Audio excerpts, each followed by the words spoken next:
Action. The Clipper Round the World Yacht Race has reached Da Nang, Vietnam, with the 12 teams celebrating in style at a 5-star awards ceremony and immersing themselves in the local culture.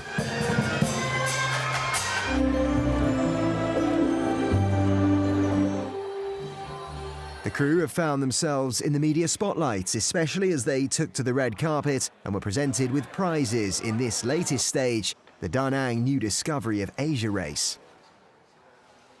Home team Da Nang, Vietnam were kitted out in made-to-measure national costume and were presented to the press as local heroes with full VIP status.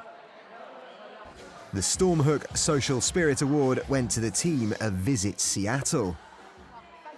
In third place was the Great Britain team, who were overtaken in the closing stages of the race from Australia by Garmin, who claimed second. Ladies and gentlemen, please welcome to the stage skipper Dan Smith and the team of Derry, Londonderry, Derry. But it was Northern Irish entry Derry, Londonderry, Derry who enjoyed their first win of the Global Series and were clearly delighted to take the top slot on the podium.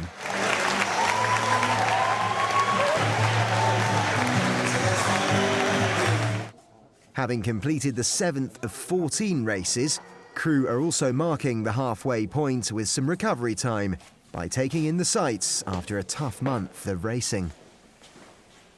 The Da Nang Vietnam team were taken on a guided tour of the local attractions and surrounding countryside.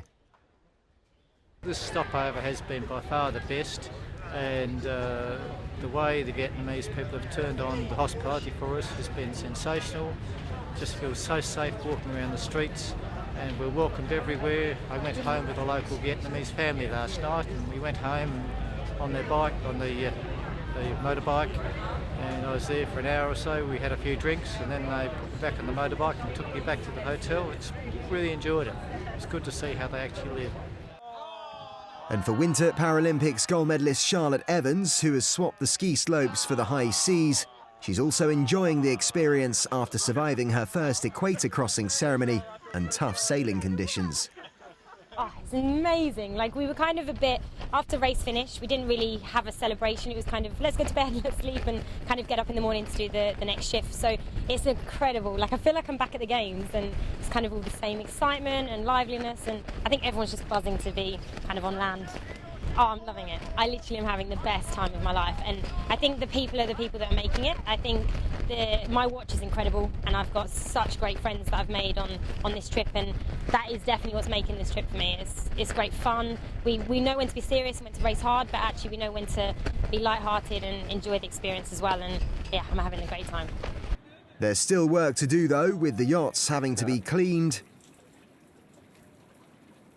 and maintained ahead of the next race. All right, so the deep clean is kind of pretty much an integral part of making sure that the boat is ready for the next race. In two main parts really, and one is to maintain health on board, which is really the most important thing, and really after that is to make sure that we can spot anything that may have been broken previously, or anything that does happen during the next race. It's much easier to identify it if you've got clean bilges and you know all your systems are good, and really it's about being prepared. And race 8 will see a big change in temperatures as the fleet prepares to sail north to Qingdao and a bitter Chinese winter. What you get as you go up to the north of here, you get level with Taiwan, you get a wave without anything behind it, so the boats slam down. And that's where you've got wind and tide working against each other.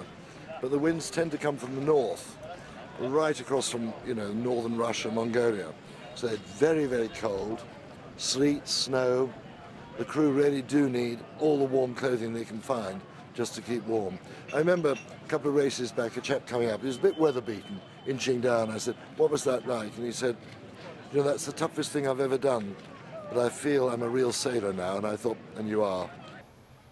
For now, the crew are making the most of their last few days in Da Nang before starting race 8 for the Sailing City to Qingdao Cup on Saturday.